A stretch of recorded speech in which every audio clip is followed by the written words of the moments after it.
ఏపీలో 10వ తరగతి పబ్లిక్ పరీక్షల నిర్వహణకు సర్వం సిద్ధమైంది. కర్నూలు జిల్లాలో పరీక్షలను అత్యంత పారదర్శకంగా ప్రశాంత వాతావరణంలో నిర్వహించేందుకు అన్ని ఏర్పాట్లు పూర్తి చేశామని జిల్లా కలెక్టర్ డాక్టర్ ఎస్. సిరి వెల్లడించారు. విద్యార్థులు ఎలాంటి ఒత్తిడికి లోనవకుండా ఆత్మవిశ్వాసంతో పరీక్షలు రాయాలని కలెక్టర్ సూచించారు. ఉదయం 9 గంటలకే పరీక్షా కేంద్రాలకు చేరుకోవాలని తెలిపారు. విద్యార్థులందరికీ ఆల్ ది బెస్ట్ తెలిపారు. ఎగ్జామ్స్ జరుగుతూ ఉన్నాయి స్టేట్ అంతా కూడా. సో దాంట్లో భాగంగా మన కర్నూలు జిల్లాలో 37,300 మంది పిల్లలు ఎగ్జామ్ రాస్తూ ఉన్నారు 160 సెంటర్స్లో. సో దానికి సంబంధించిన అరేంజ్మెంట్స్ అన్ని ఇప్పటికే చేసుకోవడం జరిగింది. ముఖ్యంగా ఈ చీఫ్ సూపరింటెండెంట్స్, డిపార్ట్మెంటల్ ఆఫీసర్స్ కానీ అలాగే ఇన్విజిలేటర్స్, ఫ్లయింగ్ స్క్వాడ్స్ వాళ్ళందరినీ కూడా వేసుకోవడం, వాళ్ళకి ట్రైనింగ్ పెట్టడం కూడా జరిగింది.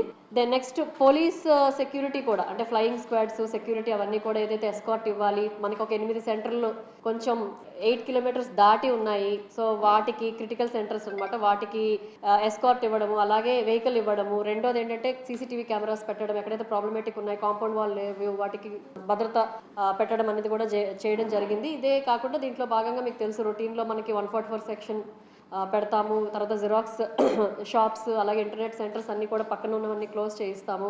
నెక్స్ట్ అన్ఇంటరప్టెడ్ పవర్ సప్లై, అది కోఆర్డినేషన్ మీటింగ్ కూడా అన్ని డిపార్ట్మెంట్స్తో ఇప్పటికే పెట్టుకున్నాము, పవర్ సప్లై అన్ఇంటరప్టెడ్గా ఇవ్వడం కోసం. అలాగే మెడికల్ ఫెసిలిటీస్, ముఖ్యంగా ఇప్పుడు సమ్మర్ మనకి స్టార్ట్ అయింది కాబట్టి ఓఆర్ఎస్ ప్యాకెట్స్ కానీ ఇంపార్టెంట్ మెడిసిన్స్ ఏవైతే మనం కంపల్సరీ ఉంచుకోవాలో వాటన్నిటిని పెట్టుకుంటూ మెడికల్ స్టాఫ్ని కూడా డిప్లాయ్ చేయడం జరిగింది అన్ని సెంటర్స్లో. అండ్ అలాగే డ్రింకింగ్ వాటర్ మీ అందరికీ తెలుసు. So as part of this basic exercise drinking water కూడా కంపల్సరీగా అన్నింటిలో అవైలబుల్ ఉండేటట్టు చూస్తాము. అండ్ నెక్స్ట్ ముఖ్యంగా ఈసారి మేము చర్యలు తీసుకుంది ఏంటంటే ఫర్నిచర్. ఎందుకంటే పిల్లల కింద కూర్చొని రాయడం అనేది చాలా ఇబ్బందికరం కాబట్టి ఖచ్చితంగా ఫర్నిచర్ 160 సెంటర్స్లో కూడా ఉండాలి.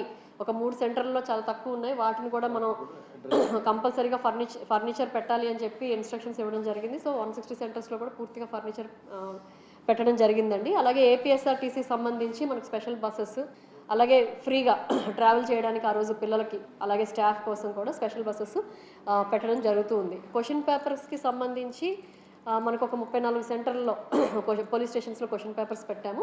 ఆ రోజు మార్నింగ్ 8 o'clockకి వాటిని ఓపెన్ చేసి 8:30కి ఆ క్వశ్చన్ పేపర్స్ ఏ అయితే రూట్స్ ఉన్నాయో ఆ రూట్స్ అన్నిటికీ పంపించడం జరుగుతుంది.